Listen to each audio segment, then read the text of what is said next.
Well, I think the interesting thing, though, is that I remember last year we all made it a point to tell the people at the panel that, you know, because we were all talking about how, you know, because we'd just gone through that whole case with the girl in England who'd been killed and everything. Right. And I think we all I made a conscious effort to tell people that I knew to go out and just talk to people. You know, you don't have to be all reclusive, and so I almost feel like we, in a way, almost brought it on ourselves because we opened ourselves up to people. I know from a goth, or from a club perspective, there are a lot more people that come out to the nights. I wouldn't call them strictly goth, but they're having a good time and they're accepting it. You know, it's the ratio of, you know, black clothes to sparkly clothes to plain white t-shirts and jeans in a corner, you know, that ratio has gone up, but everybody's having a good time, they're coexisting, there's no big deal. We went from being, you know, dramatized and satirized as these, you know, very hiding in, you know, dark bedrooms and writing poetry and lighting candles and lamenting about stuff, to just being fun people. And, you know, like I said, this is the year that goth got happy and squishy and sparkly, and I'm okay with that right now, and I think, like I said, I think it's going to maximize, and then eventually the barrel will drop out of it. But there have been so many instances where goth has just been, there was that big fashion expo in New York. I don't know if anybody went and saw it. Did anybody? Yeah, Cambriel had stuff featured there. There were a lot of mainstream designers that had pieces in it, and it was packed out. They almost considered extending it because it got so much attention. I wish I could have seen it. You have all the TV stuff going on as well. It's just fascinating to me to see it come through.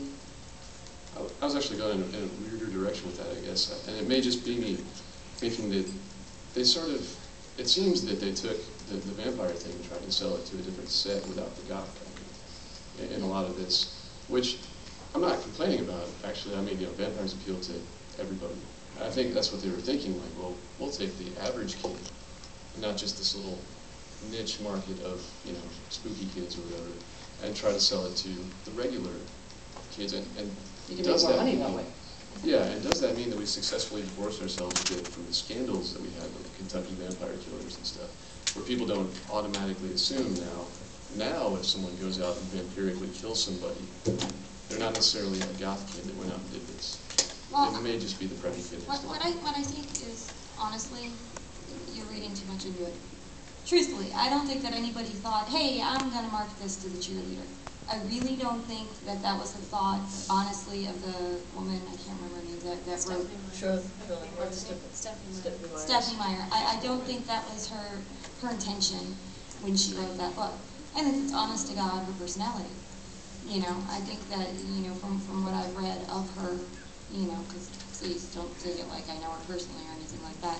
But what I've read of her, what I've read, because I have read the first couple Twilight books, have not seen the movie, is that that's just how she thinks. You know, she is one of those people that happens to be, has that appealed, you know, like it has appealed to her, and she's kind of had her own fantasy of where it fits in her experience and her life, and wrote about it. And I really feel like if you try and over-intellectualize it too much, then you're just being too goth.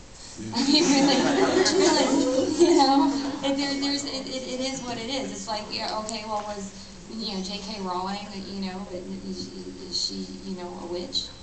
Well, no, some people thought she was, right? Yeah. You know, Her books were burned in some places. As much as it's gotten separated for many people, there are some people who are knee-jerking and trying to put them together. There's a speaker, Don Reimer. His name might be familiar for people who were familiar with the Satanic Panic in the 80s.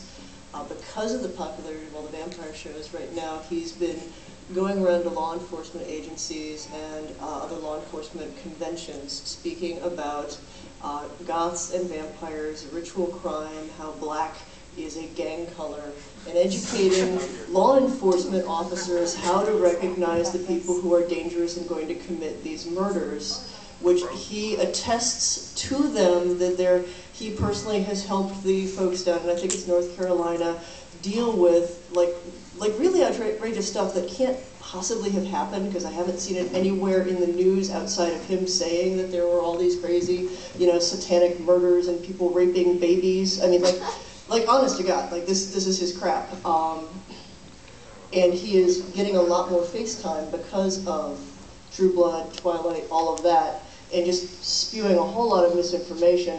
Anybody wearing black is just a murderer and killer.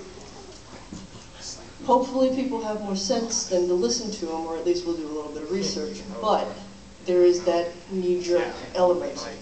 I have to say, in North Carolina, I haven't seen any baby raping. Well, no, so like, I think that's a good. I mean, that means it hasn't hit as Yeah. broadly, and people are probably dismissing it as. He's pushing himself. The fact that he does get FaceTime to law enforcement agencies and was at one of the legal conventions, it was there was one that I was at that fortunately he hadn't gotten that big, but when we were talking about goths and schools, there were several officers who were like, no, we just treat black as a gang, color as a gang. And I'm like, I went to a coffee shop and it was full of gang members. It's not the same mentality. They're all jacked up on charge. Question.